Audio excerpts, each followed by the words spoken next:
본문은 이렇게 시작합니다. 또, 국어사전에 또라는 말은 거듭하거나 더할 때에 쓰는 부사라고 말합니다. 즉, 달란트의 비유 앞에 나오는 내용에 거듭해서, 더해서 이야기하는 거죠. 그러면 앞의 내용과 연관성을 갖는다는 이야기인데, 여러분, 앞에 어떤 내용이 나옵니까?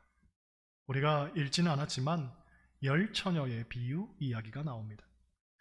그런데 예수님께서 열처녀의 비유 이야기를 왜 말씀하셨는지를 우리가 알아야 됩니다. 1절 한번 보겠습니다. 1절 같이 읽습니다. 그때의 천국은 마치 등을 들고 신랑을 맞으러 나간 열처녀와 같다 하리니 할렐루야. 이 말씀에서 중요한 것, 천국은 마치라는 겁니다. 곧 열처녀의 비유를 예수님께서 말씀하신 건 천국 때문이었습니다. 천국은 마치 이와 같아 라고 예수님께서 우리에게 가르쳐 주신 거죠. 그 이야기를 하고 난 후에 또 하고 비유를 하나 더 말씀하시는데 그게 바로 달란트 비유입니다. 그렇다면 달란트 비유는 무엇 때문에 하신 것이겠습니까? 역시 천국 때문에 하신 거죠. 여러분, 우리는 달란트의 비유를 통해서 무엇을 떠올려야 하냐면 천국을 떠올려야 합니다. 사실 오늘 본문 바로 앞에 나오는 마태복음 24장은 종말장이라고 불리는 유명한 장으로 말세의 기록을 취급하는 장입니다. 24장 3절 이하를 보면 이런 내용이 나옵니다. 우리 한번 같이 찾아보겠습니다. 마태복음 24장 3절입니다. 3절 같이 읽습니다. 예수께서 감람산 위에 앉으셨을 때에 제자들이 조용히 와서 이르되 우리에게 이르소서 어느 때에 이런 일이 있겠사오며 또 주의 임하심과 세상 끝에는 무슨 징조가 있사오리까. 아멘. 제자들이 말세에는 어떤 일이 벌어지겠는가를 예수님께 묻습니다. 그랬더니 예수님께서 5절부터 그 이하, 제가 8절까지 한번 읽어보겠습니다. 이것을 말씀하시죠. 많은 사람이 내 이름으로 와서 이르되 나는 그리스도라 하여 많은 사람을 미혹하리라. 난리와 난리 소문을 듣겠으나 너희는 삼가 두려워하지 말라. 이런 일이 있어야 하되 아직 끝은 아니니라. 민족이 민족을, 나라가 나라를 대적하여 일어나겠고 곳곳에 기근과 지진이 있으리니 이 모든 것이 재난의 시작이니라. 여러분, 우리가 살고 있는 지금이 이 말씀을 더욱 실감할 수 있는 시대라고 봅니다. 주변을 보면 얼마나 많은 이들이 사람들을 미혹하고 있으며 또 난리와 난리 소문을 듣고 보고 또 경험합니까? 근본에 일어난 이태원 참사가 솔직히 저는 남의 이야기인 줄만 알았습니다. 그런데 엊그제 친구에게 연락이 왔는데 자기 동생이 그날 거기서 목숨을 잃었다는 거죠. 동생하고 둘이 살았는데 하루아침에 동생이 하늘나라로 먼저 간 겁니다. 동생을 고향 땅에 묻고 이제서 정신을 차리고서는 친구들에게 연락을 한 거죠. 얼마나 가슴이 미어지던지요. 지금 우리가 이런 시대 속에 살고 있습니다. 그런데 중요한 건 예수님께서 44절을 통해서 이런 말씀을 하셨다는 겁니다. 마태복음 24장 44절입니다. 같이 읽겠습니다. 이러므로 너희도 준비하고 있으라. 생각하지 않은 때에 인자가 오리라. 할렐루야. 어떤 책을 보니 이 말씀은 예수님의 초림에서부터 이해하는 것이 마땅하다고 말합니다. 무슨 얘기냐면 우리가 잘 아는 것처럼 구약시대의 이스라엘 백성들을 얼마나 메시아를 고대했습니까? 하지만 긴 시간이 지나도 그들이 기다렸던 메시아는 오지 않았습니다. 그러니 교회는 점점 불신앙으로 빠져들어갔고 역사는 절망과 파국으로 치닫고 있었습니다. 하나님을 믿는 백성들도 그들의 믿음을 다 잃어버리고 세속적 가치에 매몰되어 살아갔죠. 그러던 어느 날 때가 찼습니다. 누구도 믿지 않았고 생각지도 않은 그 시점에 메시아가 도래한 겁니다. 마찬가지로 우리가 살고 있는 이 시대는 우리의 믿음을 점점 잃어버리게 하는 것들 투성입니다. 우리 역시 둔감해지고 어떤 면에서 완전히 무뎌지기까지 해서 메시아에 대한 일말의 기대조차 없을지 모르겠지만 분명히 기억하라는 거죠. 주님은 반드시 오신다. 할렐루야. 주님은 반드시 오신다는 거예요. 그런 면에서 마태복음 오늘 본문 25장을 보면 열처녀의 비유의 결론, 신랑은 반드시 오신다는 거예요. 그러므로 깨어 있으라고 말합니다. 또 달란트의 비유도 마찬가지죠. 주인은 반드시 온다는 거예요. 항상 주인을 의식하면서 우리는 청지기로서의 소임을 잊어서는 안 된다는 겁니다. 여러분, 성경은 인생을 가리켜 청지기라고 말하죠. 청지기라는 말은 사전적인 뜻으로 남의 것을 대신 맡아 지키고 관리하는 사람을 일컫습니다. 쉽게 말해 주인이 내가 아니라는 거죠. 고용된 사람, 일꾼이라는 얘기입니다. 여러분, 우리 인생의 주인은 내가 아닙니다. 내 건강, 내 물질, 내 소유, 내가 갖고 있는 그 모든 것, 내 것 아닙니다. 하나님의 것입니다. 우리는 그저 청지기일 뿐이죠. 청지기는 유한합니다. 한계가 있습니다. 영원히 그 일이 계속되지는 않습니다. 언젠간 그만둘 때가 있고 언젠간 주인 앞에서 계수될 때가 있습니다.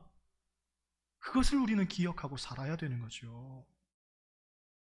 14절, 15절 한번 보겠습니다. 14절, 25장 14절, 15절 같이 읽습니다. 또 어떤 사람이 타국에 갈 때 그 종들을 불러 자기 소유를 맡김과 같으니 각각 그 재능대로 한 사람에게는 금 5달란트를, 한 사람에게는 2달란트를, 한 사람에게는 1달란트를 주고 떠났더니, 어떤 주인이 먼 길을 떠나면서 자기 종들에게 소유를 맡깁니다. 그런데 어떻게 맡겼냐면 각각 그 재능대로 주었다 하고 말합니다. 따라 하시겠어요? 재능대로 주었다. 재능대로 주었다. 가끔 주변을 보면 어떤 이들은 이런 말을 합니다. 왜 난 이 모양 이 꼴로 태어났을까? 왜 나는 아무런 재능도 없이 태어났을까? 하나님 참 불공평하시다. 사회에서 경쟁을 느낄수록 우리는 이런 질문을 던지고는 합니다. 요즘 젊은이들 사이에는 그런 말 있죠. 스펙 중에 최고의 스펙은 부자 아빠다. 소위 금수저 물고 태어나는 게 제일 큰 스펙이다. 이런 배경 속에는 상대적 박탈감을 느끼는 젊은이들의 한숨과 아픔, 그리고 우리 사회의 구조적 모순이 다 담겨 있습니다. 그런데 더욱 안타까운 것은 그 박탈감이 비관과 회의로 이어지기도 하고 자연스럽게 가정에 대한 불만, 부모에 대한 원망, 자기 외모에 대한 어떤 컴플렉스, 이런 것들로 이어진다는 거죠. 기실 목회자들 사이에서도 그런 좌절과 아픔을 느끼는 사람들 많습니다. 오늘날 목회자 수급 문제 굉장히 심각합니다. 목회는 하고 싶은데 자리가 없어서 목회를 할 수가 없는 거죠. 그래서 부목으로 가거나 아니면 군부대 사역을 한다든가, 그도 안 되면 아예 목회를 그만두는 젊은이들 참 많습니다. 그런데 주변의 이야기에 귀를 기울여 보면 여기저기서 누가 누구를 꽂아 넣었다느니, 아들이 세습을 했다느니, 이런 이야기를 들으면 참 허탈하죠. 그럴 때면 하나님 너무 불공평한 분 아니신가? 왜 이런 사회적인 구조적 모순을 그냥 내버려 두시는가? 참 속상하기도 하죠. 하지만 로마서 9장을 보면 사도 바울은 이미 이런 질문에 대한 대답을 우리에게 주고 있습니다. 로마서 9장 20절, 21절을 보면 이런 말씀 나옵니다. 이 사람아, 내가 누구에게 감히 하나님께 반문하느냐? 지음을 받은 물건이 지은 자에게 어찌 나를 이같이 만들었느냐 말하겠느냐? 토기장이가 진흙 한 덩이로 하나는 귀히 쓸 것을, 하나는 천히 쓸 것을 만들 권한이 없느냐? 그렇습니다. 피조물인 우리 인간은 창조자이신 하나님의 절대 권한을 침범해서는 안 되는 거죠. 의심해서도 안 됩니다. 비록 우리가 이해하지 못하는 일들 속에서 자주 섞인 한숨을 쉬고 있을지 모르지만 하나님은 그 속에서도 당신의 경륜과 계획을 이루어 가시는 거죠. 그렇기 때문에 중요한 건 우리가 하나님을 신뢰하면서 건강한 자상을 갖고 최선을 다해야 된다는 거예요. 왜 이러냐? 사회가 왜 이러냐? 사람들이 왜 이러냐 하고 불평하는 건 하나님 믿는 우리의 자세가 아닙니다. 오히려 하나님 안에서 내게 있는 것을 자족할 줄 아는 그런 가치관을 가져야 되는 겁니다. 맥스웰 몰츠라는 유명한 성형외과 의사가 쓴 새로운 미래를 소유한 새로운 얼굴이라는 책이 있습니다. 이 책은 성형수술을 받은 사람들이 새로운 인생을 시작했다는 경험담을 수록한 책입니다. 한 사람의 얼굴에 변화가 생기면 자신감이 생기고 성격도 담대해지더라는 거예요. 그런데 그 중에는 어떤 사람이 실제로 얼굴이 예뻐졌음에도 불구하고 계속 자신을 못생겼다고 하는 그런 불만족, 불만들, 이것을 가지고서 움츠러드는 사람도 있더라는 거예요. 그 이유가 뭐냐? 얼굴은 변했지만 마음이 변하지 못했기 때문에 그렇다는 거예요. 몰츠 박사는 여기에서부터 다시 역으로 돌아가서 주장하기를 결국 얼굴이 변화되는 것보다 중요한 건 마음이 변화되는 것이다. 자신에 대한 자화상을 고침으로 삶을 변화시킬 수 있다. 그렇게 주장을 합니다. 요컨대 문제는 마음이지 겉으로 보이는 게 아니라는 거예요. 남들이 뭐라 해도 내가 괜찮으면 괜찮은 거예요. 반면 남들이 아무리 괜찮다고 해도 내가 문제라고 여기면 결국 문제가 되는 거죠. 길을 걷다 보면 제 아내가 저에게 자주 묻는 질문이 있습니다. 여보, 저 여자보다 내가 커? 작아? 내가 저 여자만 해? 하도 제가 제 아내에게 키가 작다, 땅꼬마다 놀렸더니 말이죠. 자기 키가 얼마 정도 되는지 궁금한 거예요. 얼마나 귀여운지 몰라요. 항상 저는 작아, 저 여자보다도 작아, 그럽니다. 이야기를 집사님, 권사님들에게 했더니 다들 이구동성으로 우리도 그런 비슷한 질문을 한다는 거예요. 그런데 내용은 조금 상이하지만 보통 이런 질문을 한다는 거죠. 여보, 나 오늘 뚱뚱해 보여? 아니면 날씬해 보여? 아마 오늘 아침에도 그렇게 물어보고 교회 오신 분 분명히 있을 겁니다. 여기도 보니까 한 3분 정도 보이는데, 뚱뚱해 보이면 어떻고 날씬해 보이면 어떻습니까? 어차피 남들은 신경도 안 쓰는데. 바라기는 건강한 자화상을 회복하시길 바랍니다. 우리의 문제는 실제적이기보다는 내면적인 문제예요. 그렇죠? 실제로 그 문제는 전혀 중요하지 않습니다. 하지만 내 마음에 묶여져 있는 그 문제가 나로 하여금 근심하게 만드는 거죠. 그러니 여러분, 우리의 시선의 문제, 이 마음의 문제, 태도의 문제를 극복해야 되는 거죠. 그런 면에서 오늘 달란트의 비유를 긍정적으로 해석해 본다면 주인이 종들에게 달란트를 주되 모두에게 공히 주었다는 사실이 중요합니다. 각각 그 재능대로 그에게 꼭 필요한 것을 주었다는 거죠. 얼마를 주었느냐는 사실 중요치 않습니다. 어쨌든 빠짐없이 모두에게 그 사람이 필요한 그것 알고서 주었다는 거예요. 그런 거죠. 여러분, 하나님이 달란트를 주지 않은 사람은 아무도 없습니다. 여러분 모두에게 한 사람도 빠짐없이 다 하나님은 달란트를 주셨습니다. 다만 그것을 내가 인식하면서 제대로 사용하고 있느냐의 문제이지 달란트를 주지 않은 사람은 하나도 없습니다. 지난주 전교인 야유회를 하면서 얼마나 웃었는지 턱관절이 빠지는 줄 알았습니다. 참여하신 분들 모두가 너무나 즐겁고 행복하셨죠. 제가 가장 많이 들었던 말 중에 하나가 그분이 그럴 줄은 몰랐다는 거. 일단 김동관 집사님 그렇게 사회를 잘 볼 줄 몰랐다는 거예요. 평소에 과묵하고 조용하고 내성적인 분인데 마이크만 붙들면 사람이 달라지는 거죠. 하나님께서 집사님에게는 그런 달란트를 주신 겁니다. 또 우리 김영장 원사님 그렇게 승부욕이 대단하실 줄 몰랐어요. 권사님 얼마나 차분하고 양손하신 분입니까? 조용하신 분이 게임을 하는데 다들 놀란 거예요. 왜 놀랐는지는 여러분의 상상에 맡기겠습니다. 또 강태준 집사님하고 김영훈 집사님, 그렇게 제기를 못 찰 줄 몰랐어요. 어떻게 그렇게 제기를 못 차요? 그런데 세상에 제기 차는 것 가지고 사람 배꼽 빼놓을 줄 누가 알았겠습니까? 그치? 하나님 주신 달란트인 줄 믿습니다. 24절, 25절 한번 보겠습니다. 24절부터 26절까지 같이 읽어요.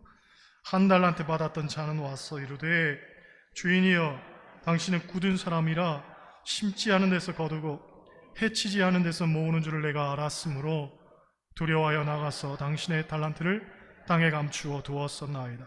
보소서 당신의 것을 가지셨나이다. 그 주인이 대답하여 이르되 악하고 게으른 종아 나는 심지 않은 데서 거두고 해치지 않은 데서 모으는 줄로 내가 알았느냐. 할렐루야. 우리가 알듯이 5달란트와 2달란트 받은 사람은 그것으로 장사하여 이문을 배로 남깁니다. 그래서 주인에게 칭찬을 받죠. 반면 1달란트 받은 이는 땅에 묻어두었다가 그대로 가져옵니다. 이 사람을 주인은 아주 무섭게 책망하는 거죠. 뭐라고 책망하냐면 이 악하고 게으른 종아 하고 책망합니다. 그런데 객관적으로 보면 종이 악하거나 게으르지는 않은 것 같습니다. 왜냐하면 그 돈을 가지고 도망을 간 것도 아니고 떼어먹은 것도 아닙니다. 그저 주인의 돈을 갖고 있다가 그대로 돌려줬을 뿐입니다. 그러니 게으르다고 하면 게으를 수는 있겠지만 악하다고 말하기는 어려울지도 모릅니다. 하지만 오늘 본문에 나오는 주인은 아주 단호하게 말하죠. 이 악하고 게으른 종아. 도대체 왜 그가 악하고 게으른 종이라는 책망을 받았을까? 성경학자들은 그 이유를 이 종의 대답 속에서 찾습니다. 24절을 보면 주인에 대해서 종이 이런 말을 하죠. 주인이여 당신은 굳은 사람이라 심지 않은 데서 거두고 해치지 않은 데서 모으는 줄을 내가 알았으므로. 이게 주인에 대한 종의 인식이었다는 겁니다. 주인을 굳은 사람, 헬라 원문을 보면 완악한 사람, 잔인한 사람, 고집센 사람, 그렇게 생각을 했고 심지어 심지도 않고 거두고 모으는 사람이라고 생각했다는 거죠. 그런데 실제적으로 주인이 어떤 사람이었는가에 대해서 우리는 달란트의 가치를 살펴보면 알 수가 있습니다. 당시 금 1달란트를 환산해 보면 약 20에서 40kg 정도의 금이었다고 합니다. 그 중간이 되는 약 30kg을 기준으로 계산하면 금 8,000돈입니다. 요즘 금 한 돈 시세가 얼마냐면 28만 원입니다. 계산해 보면 1달란트는 요즘 돈으로 약 20억입니다. 엄청난 금액이죠. 그래서 영어 성경에서는 금 한 자루로 번역을 합니다. 금 한 자루. 별로 놀라지도 않죠. 다들 집에 그 정도는 있으니까. 그렇죠?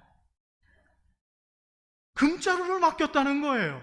즉 5달란트는 금 5자루를 맡겼다는 거죠. 돈으로 환산하면 한 100억을 맡겼고 2달란트는 금 2자루 40억을 맡겼습니다.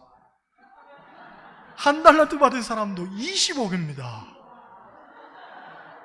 감사합니다. 네. 여러분 생각해 보세요. 누가 저에게 1억만 줘도 전 그 사람 업고 다니겠습니다. 진짜요. 업고 다닐게요. 만약 20억을 준다면 평생 받들어 모시겠습니다. 그런데 금 5달란트 받은 사람이 5달란트의 이문을 남겼다니까 주인이 칭찬하면서 잘했다 하고 그걸 다 줘버립니다. 100억으로 100억의 이문을 남겼더니 200억을 그냥 다 줘버립니다. 2달란트 받은 사람이 2달란트의 이문을 남겼다니까 잘했다, 착하고 충성된 종아 하면서 다 줘버립니다. 여러분 주인이 좋은 사람입니까? 나쁜 사람입니까? 좋은 사람입니까? 나쁜 사람입니까? 너무너무 좋은 사람. 세상 그런 사람 없을 정도로 좋은 사람입니다. 그런데 도대체 왜 1달란트 받은 종은 주인에 대한 그런 부정적이고 그릇된 인식을 갖고 있었을까? 성경학자들은 그 이유에 대해서 상대적 박탈감을 말합니다. 물론 나에게는 많은 많은 것을 주긴 했지만 5달란트 가진 사람에 비하면 이것 아무것도 아니라는 거죠. 물론 나도 좋은 걸 갖긴 했지만 2달란트 가진 사람에 비하면 나는 너무 저평가됐다는 거예요. 주인이 나에 대해서 그것밖에는 생각을 안 하고 있을까? 거기서부터 문제가, 불신이 시작됐다는 거죠. 여러분, 이게 문제입니다. 이게 성경의 문제이기도 하지만 우리의 문제이기도 합니다. 주변을 보면 신앙생활 하면서도 비교하면서 하는 분들이 있죠. 그런데 비교는 항상 상대적인 것이기 때문에 상대적 우월감에 빠지든지 아니면 상대적 박탈감에 빠지든지 둘 중 하나입니다. 그런데 그렇게 하면 안 되죠. 아니에요. 남들에게 무엇이 주어졌든지 간에 내가 그걸 신경 쓸 필요는 전혀 없어요. 그저 내게 주어진 것에 감사하고 이것 가지고 하나님께 영광 돌리며 살면 되는 거예요. 우리에게 힘이 있으면 있는 힘 가지고 주를 섬기면 되는 것이고, 혹 힘이 없으면 없는 힘으로도 내가 할 수 있는 일을 찾아서 또 하나님께 영광 돌리며 살면 되는 거예요. 신앙생활은 그렇게 하는 것 아닙니까? 중요한 건 하나님이 다 아시는 거예요. 하나님이 아셔요. 내가 어떻게 사는지, 또 내가 어떻게 세상 속에서 부대끼며 사는지, 얼마나 치열하게 사는지 하나님 아신단 말이죠. 사람이 평가할 게 아니에요. 사람이 왈가왈부할 거 아니에요. 그 사람의 신앙생활에 대해서, 또 그 사람의 삶에 대해서 누구도 단정하거나 이야기할 것 전혀 없습니다. 하나님께서 재능대로 그 사람에게 달란트를 주신 거예요. 그래서 그 재능대로 받은 달란트 가지고 지금 내가 살고 있는 거예요. 가난하면 가난한 대로 치열하게 살아가는 것이고, 부하면 부한 대로 또 섬기며 살아가는 것이고, 모든 모양들이 하나님 안에서 아름답게 인정받을 만한 삶을 사는 거죠. 때로 우리가 낙심하는 건 하나님이 모르실까 봐 그런 거예요. 그리고 그로 인해서 파생되는 내 노력에 대한 합당한 대가를 얻지 못할까 봐 불안한 거죠. 그러나 아닙니다. 하나님이 다 알고 계셔요. 그리고 반드시 갚아주십니다. 주님은 반드시 오신다. 신랑은 반드시 오신다. 주인도 반드시 오셔서 계수하신다. 이게 성경이 우리에게 이야기하는 핵심이란 말이죠. 그러니 낙심하지 말기를 바랍니다. 낭망하지 말기를 바랍니다. 내게 주어진 달란트를 갖고 내 삶에 최선을 다해서 살면 되는 거예요. 가끔 주변을 보면 자기 달란트를 제대로 사용하지 않고 마치 땅에 파묻듯이 무용하게 만드는 분들 볼 때가 있습니다. 분명히 그분이 가진 달란트가 확실하고 나 스스로도 그것을 인식하고 있는데 기분에 따라, 상황에 따라, 여러 가지 여건 때문에 그냥 그렇게 묻어두는 거예요. 여러분, 분명히 기억해야 됩니다. 언젠가 때가 되면 주인이 돌아와 우리의 달란트를 반드시 계수할 때가 있습니다. 너는 내가 준 달란트로 얼마나 치열하게 열심히 살았니? 얼마나 이문을 남기며 살았니? 분명히 물으실 텐데, 주인이여, 이 꼴 저 꼴 보기 싫어가지고 내가 그냥 조용히 냅두고 살았습니다 하고 대답한다면 그게 주인에게 얼마나 납득이 되겠습니까? 바라기는 여러분이 받은 달란트를 무용한 것으로 만들지 않기를 원합니다. 달란트는 주인 보고 사용하는 것이지 절대 사람 보고 사용하는 것 아니죠. 신앙생활 하나님 보고 하는 것이지 사람 보고 하는 것 아닙니다. 그렇잖아요. 하나님 분명히 나에게 이런 귀한 달란트를 주셨는데 왜 그것을 사용하지 않고, 왜 그것으로 주를 섬기지 못하고 사람 때문에 집어던지고 땅에 묻어버리고 무용한 것으로 폐기 처분한단 말입니까? 아니죠. 아니에요. 그저 묵묵히 열심히 주님 바라보면서 최선을 다하는 거예요. 그렇잖아요. 연말이 가까우면서 이런저런 생각과 고민들을 갖고 계신 분들 있습니다. 특히 교회 학교 교사들 가운데 그런 생각하는 분들이 있죠.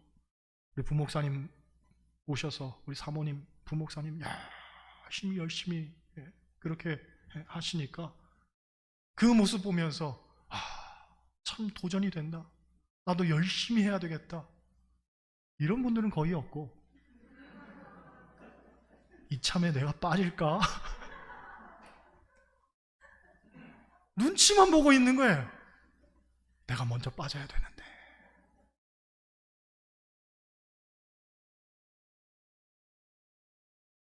안 됩니다. 열심히 하는 사람이 있으면 함께 어우러져서 더 열심히 하고, 한 사람이 열심히 하면 거기에 도움이 되어서 시너지를 만들 생각을 해야지, 누가 열심히 하면 난 빠져도 되겠구나, 누가 헌신하고 희생하면 난 안 해도 되겠구나, 이게 바로 달란트를 무용하게 만드는 것이고, 이게 바로 달란트를 땅에 파묻어 놓는 거란 말이죠. 여러분, 절대로 그런 생각하면 안 됩니다. 그죠? 그저 내게 주신 은혜, 내게 주신 그 달란트, 그것에 감사하면서 오늘도 묵묵히 내 삶의 자리에 있어서 최선을 다하는 거예요. 그러면 언젠가 우리 주님 오셔서 착하고 충성된 종아 하고 정말 우리가 상상도 못했던 그것으로 우리에게 채워주신단 말이죠. 어쩌러 받은 달란트대로 귀하고 온전하게 하나님 섬기며 매양의 삶들 속에서 하나님만 바라보고 사는 여러분 되시기를 주님의 이름으로 간절히 축원합니다.